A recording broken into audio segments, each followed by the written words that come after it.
On vit dans une société, on voit la souffrance, on voit des guerres, on voit des familles brisées, on voit des querelles, des gens ils se tuent, ils se font du mal, le harcèlement scolaire, des gens vont mal, des suicides. Et malgré tout ça, beaucoup de chrétiens, ils ne sentent pas l'urgence de partager l'évangile. Et ça, c'est un problème. Ce n'est pas que j'ai déjà remporté le prix ou que j'ai déjà atteint la perfection, mais je cours pour tâcher de le saisir, puisque moi aussi j'ai été saisi par Jésus-Christ.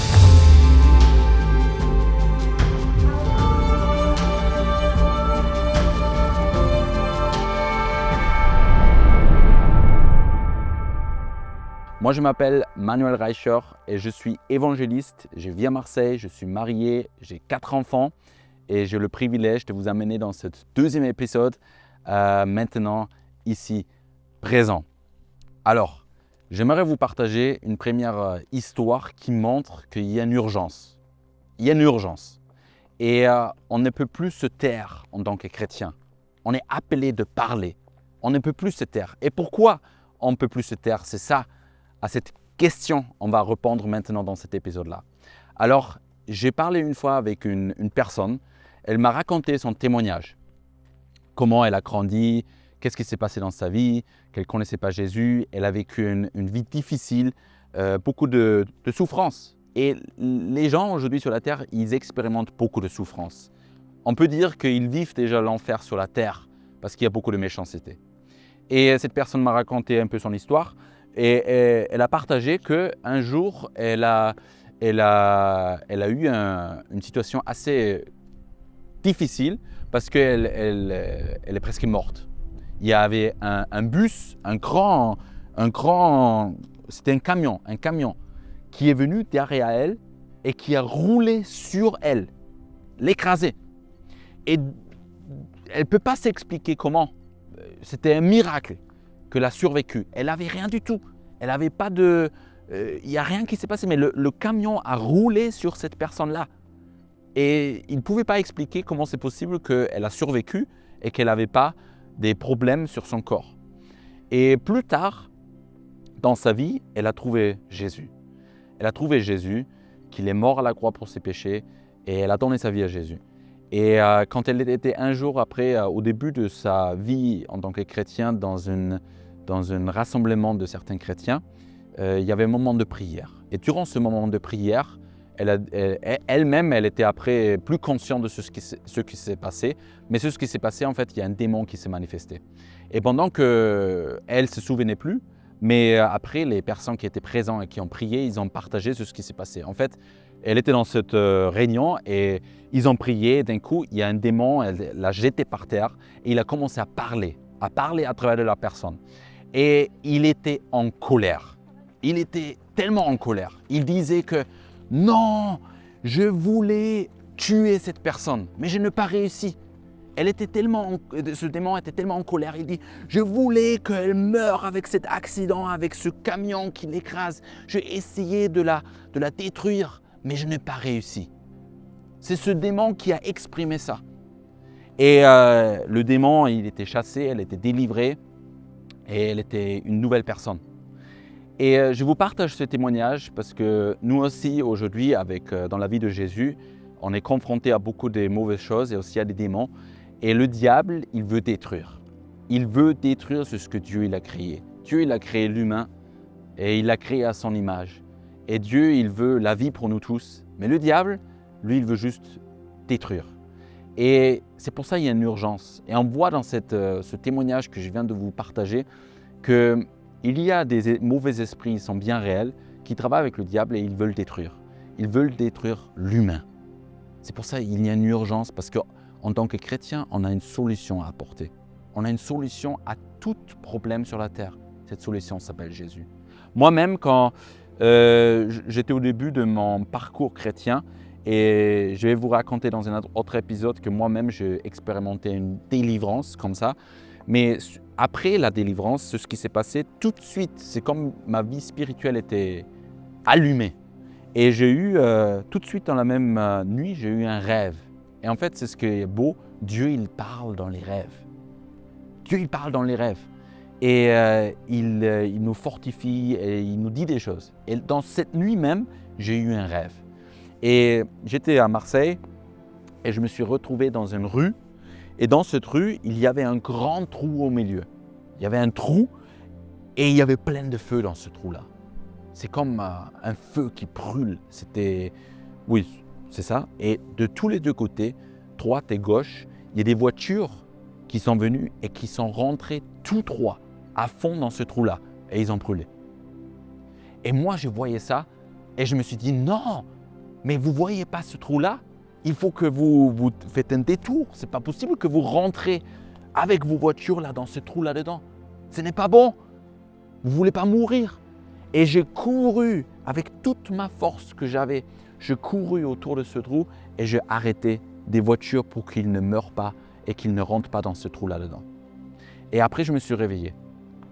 Et plus tard, Dieu m'a révélé clairement que ce rêve, en fait, qu'il m'a parlé et qu'il m'a dit qu'il veut que je partage l'évangile, Jésus, c'est ce qu'il a fait parce que Jésus, il est le chemin et il est la vie.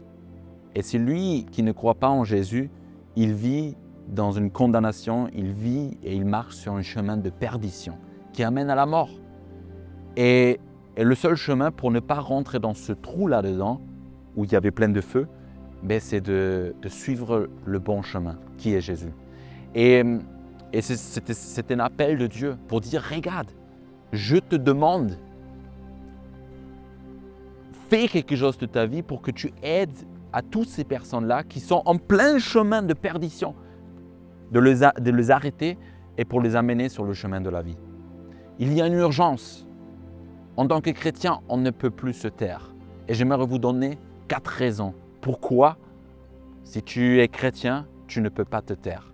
Pourquoi tu ne peux plus fermer ta bouche quand Jésus t'a déjà donné la solution pour le malheur et la souffrance qui est autour de toi?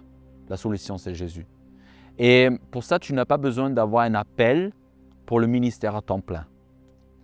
Oui, peut-être dans mon cas, c'est le cas qu'aujourd'hui je suis en ministère à temps plein, mais la Bible nous montre que chaque chrétien est appelé de partager l'évangile et d'être un témoin. Ce n'est pas juste certaines personnes d'élite ou certaines personnes, mais c'est chaque chrétien qui est appelé à le faire. Et j'aimerais vous donner 4 raisons.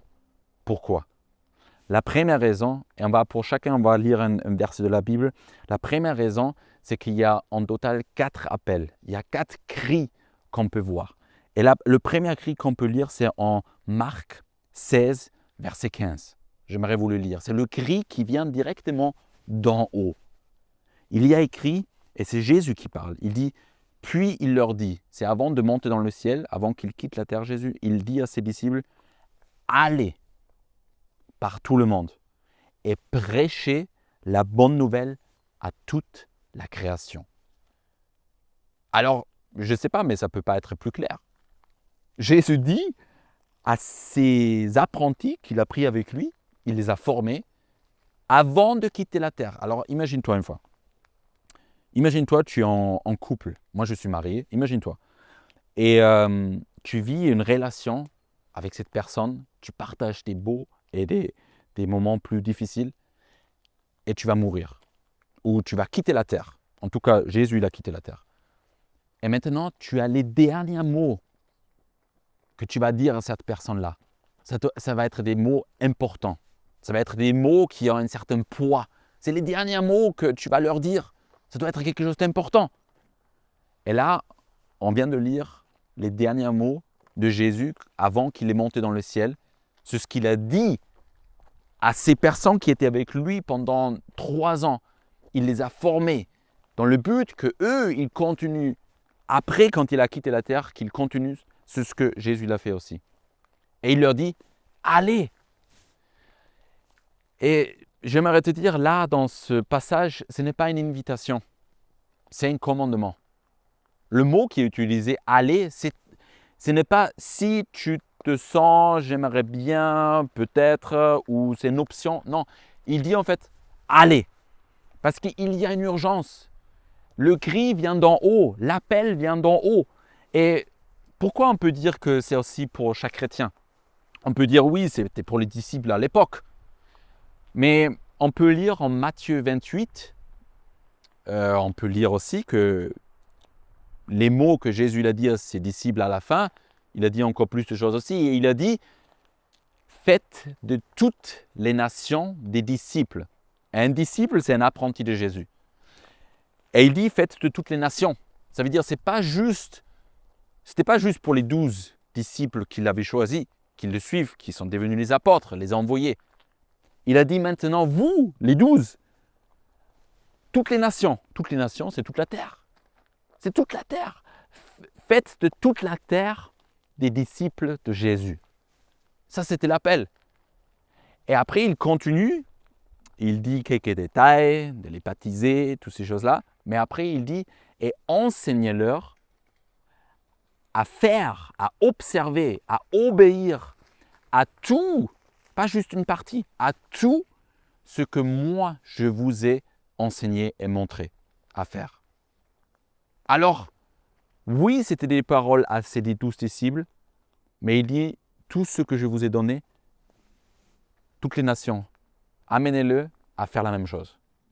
Alors, ce commandement d'aller est pour toi et pour moi. Il y a un appel qui vient directement du ciel pour toi aujourd'hui. Il y a une urgence. Tu as une solution dans ta main, c'est Jésus. Jésus à la croix, qui est mort pour nos meurtrissures, pour nos péchés, pour qu'on soit guéri dans le corps, dans l'âme et dans l'esprit. Il y a une urgence. L'appel vient d'en haut. Allez. Dieu t'appelle. Dieu t'appelle. C'est le premier appel, le premier cri. Maintenant, il y a un deuxième cri. Le deuxième cri, on peut lire une histoire que Jésus le raconte, c'est le cri qui vient d'en bas. Et Jésus il raconte une parabole, une histoire de 2 personnes. C'est une personne qui était pauvre et qui a vécu beaucoup de malheurs sur la terre. Et une autre personne, il était très riche. Et tous les deux meurent. Et tous les deux, ils se retrouvaient après la mort dans un endroit qui était bien réel. La vie continuait. Le pauvre, il était dans un endroit de paix où il trouvait le repos. Il était avec Abraham, qui a vécu avant aussi, et il était dans le repos. L'autre, le riche, il se retrouvait dans un endroit de souffrance. Beaucoup de souffrance. Et maintenant, on va lire ce qui se passe là maintenant. C'est Jésus qui raconte ça. Il dit en Luc 16, de versets 24 à 31. Et il y a écrit, « Il s'écria, celui qui est dans le lieu de tourment. Il dit, « Père Abraham, aie pitié de moi et envoie Lazare pour qu'il trempe le bout de son doigt dans l'eau et me rafraîchisse la langue. Car je souffre cruellement dans cette flamme. » Abraham répondit, « Mon enfant, souviens-toi que tu as reçu tes biens pendant ta vie et que Lazare a eu les maux pendant la sienne. Maintenant, il est ici, consolé, et toi tu souffres. D'ailleurs, il y a entre nous et vous un grand abîme, afin que ceux qui voudraient passer d'ici vers vous ou de là vers nous ne puissent le faire. » Le riche dit, « Je te prie donc, Père Abraham, d'envoyer Lazare dans la maison de mon père, car j'ai 5 frères. » C'est pour qu'il leur atteste ces choses, afin qu'ils ne viennent pas aussi dans ce lieu de tourment. Abraham répondit, « Ils ont Moïse et les prophètes, qu'ils les écoutent. » Et il dit, « Non, Père Abraham, mais si quelqu'un des morts va vers eux, ils se repentiront. » Et Abraham lui dit, « S'ils n'écoutent pas Moïse et les prophètes, ils ne se laisseront pas persuader quand même quelqu'un des morts ressuscite. » Alors c'est une histoire qui montre une urgence. Il y a un cri d'en bas. Ce riche, il demande, « Je veux revenir sur cette terre. Laisse-moi revenir parce que j'ai 5 frères. Ils sont encore vivants. Et je dois leur parler de cet endroit où moi je souffre, juste une petite goutte d'eau sur ma langue parce qu'il y a des flammes. Il y a une souffrance. Je ne veux pas qu'ils arrivent à cet endroit comme moi. Je veux leur parler, laisse-moi aller les voir. Est-ce que tu entends les cris de tes proches qui ne connaissaient pas Jésus et qui sont aujourd'hui dans cet endroit de flamme, de tourment et qui voudraient tellement revenir pour t'avertir, pour avertir ses proches, pour avertir ses frères et sœurs, pour dire « Hé, il y a une solution, mais il y a un endroit de tourment. Je ne veux pas que vous veniez à cet endroit-là. » Est-ce que tu entends ces cris-là? Est-ce que tu entends l'appel de ces personnes-là qui voudront bien revenir, mais ils ne peuvent pas revenir pour avertir? Il y a un cri d'en bas qui te dit « Annonce l'évangile » parce qu'il y a une urgence. Il y a une urgence. La solution, c'est Jésus. C'est le deuxième appel. Maintenant, le troisième cri, il vient de l'extérieur. Le troisième cri de l'extérieur. Le monde appelle à l'aide. En Acte 16, verset 9, on peut lire « Pendant la nuit, Paul eut une vision. Un Macédonien lui apparut et lui fit cette prière. « Passe en Macédoine, secours-nous. » Paul, il était en voyage, il voyageait et une nuit, il a un rêve. On peut lire qu'il voit un homme de la Macédoine, c'était à l'autre côté de la mer, dans un autre endroit, dans un autre pays où il n'était pas encore, et qui lui dit « Viens chez nous et secours-nous ». C'est le cri du monde à l'extérieur, autour de toi. Quand tu regardes autour de toi et quand tu marches dans ton quotidien, tu vois qu'il y a tellement de souffrance. Il y a tellement de personnes malheureuses, même si naturellement, en Occident, je ne sais pas d'où tu viens, mais en tout cas, dans l'Occident, il y a beaucoup de choses matérielles. Et malgré tout ça, des gens sont dans la dépression, dans le désespoir. Ils ne trouvent pas de joie de vivre. Ils ne trouvent pas de sens dans leur vie. Il y a beaucoup de souffrance et de malheur.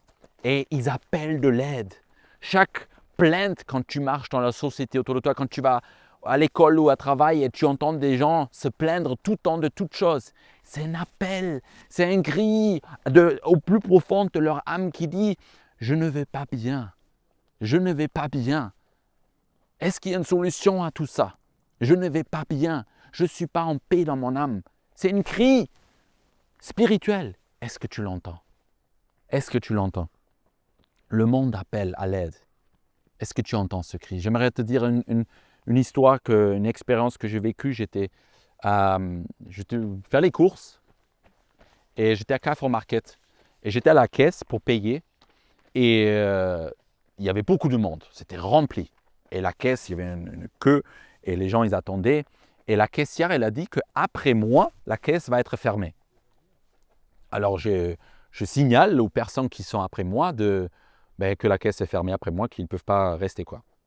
Ok, j'ai dit à plusieurs personnes. Et là, il y a un monsieur qui arrive. Un monsieur déjà un peu plus âgé. Il se met derrière moi et je lui dis juste « Excusez-moi monsieur, mais la caisse après moi est fermée. » Et là, il commence à crier. Il commence vraiment à crier tellement fort. Il m'insulte. Il dit « Qu'est-ce que tu veux, toi? Tu penses que tu es mieux que moi ?» Et il m'insulte. Et d'un coup, tous les gens dans le Carrefour Market, c'était rempli. C'était vers 5 heures le soir, et c'était rempli. Ils regardent tous. Et moi, je suis là, et je regarde, et je dis juste, monsieur, il n'y a aucun problème, je ne sais pas ce qui se passe, mais il n'y a pas de souci. Je veux dire, la caissière a dit que oui, est-ce que je peux vous aider? Qu'est-ce qui vous énerve comme ça? Et il continue à s'énerver, à crier. Et moi, je voyais déjà, ce monsieur, il n'est pas en paix. Il y a quelque chose derrière ce cri, ce énervement, ça n'a rien à voir avec moi, mais il y a quelque chose dans son âme qui ne va pas.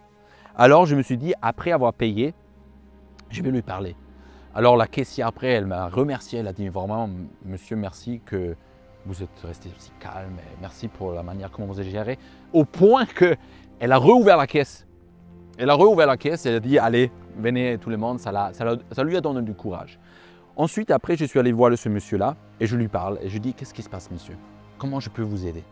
Qu'est-ce qui se passe dans votre vie ?» Et là, il commence à me dire qu'en fait, il est malvoyant, il ne voit pas bien, il est aveugle.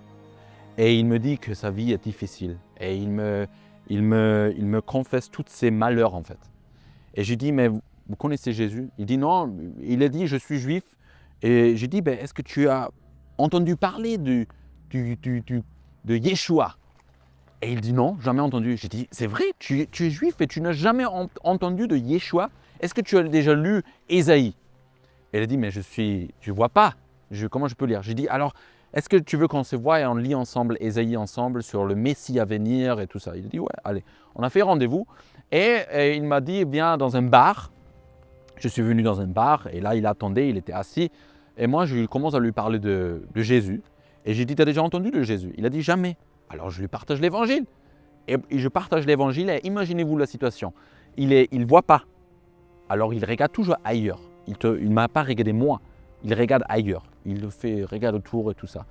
Et je lui parle de Jésus. Et là, regardez bien. Quand je lui parle de la croix, quand je parle que Jésus était crucifié, c'est ce qui s'est passé spirituellement, que le diable et le péché étaient vaincus, que le malheur, la souffrance a été vaincue. Et que quand Jésus est ressuscité, qu'il a vaincu. Quand je parlais de ça, d'un coup, il tourne son regard et ses yeux fixent mes yeux. Il me regarde dans les yeux et il dit, tu ne peux pas me convaincre, je suis le diable. Et là, d'un coup, je voyais que c'est une manifestation spirituelle à travers cette personne. D'un coup, il voit, il me regarde, il me fixe. Il dit, je suis le diable, tu ne peux pas me convaincre. Et je lui parle de Jésus que ce n'est pas à moi de le convaincre, mais c'est le Saint-Esprit qui convainc. Il dit non. Et il était en pression d'un coup. Et c'était encore au début, je n'ai pas pris autorité sur le mauvais esprit. Mais tout de suite, il se levait. Il dit non. Et il est parti en courant. Je vous partage cette histoire-là. Pourquoi? Parce qu'il y a une urgence. Il y a une urgence. Le monde crie pour avoir de l'aide. Ce monsieur a crié à Carrefour Market. Il a crié, il m'a insulté. Pourquoi? Parce que son âme était prisonnière. L'évangile est la réponse. Le monde crie, on a un appel, on a une réponse. C'est le troisième cri. Et le quatrième cri, c'est le cri de l'intérieur. On peut lire en 1 Corinthiens 9, verset 16, c'est Paul qui écrit, et il dit « Si j'annonce l'évangile, ce n'est pas pour moi un sujet de gloire, car la nécessité m'en est imposée. Et malheur à moi si je n'annonce pas l'évangile. » Tu sais, quand tu rencontres Jésus, quand il te délivre, quand il te pardonne, quand il te sauve, en fait, tu es reconnaissant. Et ton seul désir que tu as, c'est de partager à d'autres personnes ce qu'il a fait pour toi. C'est par amour, c'est par reconnaissance. Et c'est un feu en toi, c'est le cri en toi, c'est le Saint-Esprit qui vient en toi. En fait, il crée en toi le vouloir et le pouvoir, la Bible dit. Mais c'est vraiment, il te donne une envie. J'ai envie de parler de Jésus. J'ai envie de le faire. C'est le cri de l'intérieur. Dieu met en nous le vouloir par son esprit. On a envie d'aider les gens qui sont dans le besoin et qui ont besoin d'entendre la solution, le chemin et la vie. C'est le cri de l'intérieur. C'est les 4 rappels, les 4 cris pour toi aujourd'hui. Le cri d'en haut, Dieu dit « vas-y ». Le cri d'en bas, ceux qui sont décédés et qui voudront tellement revenir pour avertir leurs proches, ils te demandent, s'il te plaît, parle-leur. Parle-leur. Le cri du monde à l'extérieur qui souffre et qui soupire en mode, on souffre, on a besoin, secours-nous. Et le cri de l'intérieur, le Saint-Esprit qui te dit, vas-y, tu as une solution, Jésus. Et c'est ton appel. Ça, c'est les 4 cris et ça, c'est mon message pour toi aujourd'hui. Le Dieu, il crie. Le monde crie, c'est pour ça que le chrétien ne peut plus se taire. Tu as un appel, sois une lumière, sois un témoignage, partage l'évangile parce qu'il y a une urgence. Il y a une urgence. Il y a une urgence éternelle. Ça, c'est mon message pour toi aujourd'hui. Et si ça t'a travaillé maintenant et tu sens qu'il y a cette urgence-là et tu veux réagir sur ça, alors j'aimerais que tu prends une décision concrète et pratique maintenant. C'est quoi? Déjà que tu demandes Jésus de te révéler cette souffrance qui est autour de toi, parce qu'on peut vivre dans notre calendrier tous les jours et on pense que à ce que nous on veut. Mais Dieu nous demande, aime Dieu et aime ton prochain. Regarde autour de toi, Regarde les gens que tu croises dans la rue, les gens que tu croises dans ton quotidien et regarde-le avec un cœur de compassion. Regarde derrière la facette qui est à l'extérieur et tu verras que tu vas d'un coup avoir un amour. Dieu va te donner un amour et une compassion qui ne vient pas de toi. Mais ça commence que tu demandes. Dieu, donne-moi la compassion et l'amour pour ces personnes-là. Ça, c'est une première chose que tu dois faire. Je t'encourage de le faire. Et la deuxième chose que je t'encourage de faire cette semaine, c'est que quand tu vas dans cette semaine, dans ton quotidien, regarde à qui tu peux partager l'évangile. À qui tu peux partager l'évangile? C'est très simple. À qui tu peux parler de Jésus? Regarde et fais ce pas de foi pour leur parler de Jésus et pour les avertir qu'il y a une conséquence au péché et que Jésus veut leur donner la vie. C'est très concret, c'est très pratique et on va parler encore dans un autre épisode aussi comment tu peux le faire plus pratiquement. Mais là déjà, ça commence avec cette urgence. Demande Dieu qu'il te remplit par cette urgence-là. Alors j'aimerais prier maintenant pour toi. J'aimerais prier pour toi et avec toi, ensemble.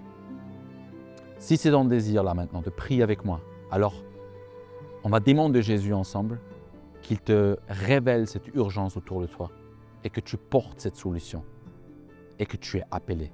Alors prie maintenant avec moi. Dis Jésus,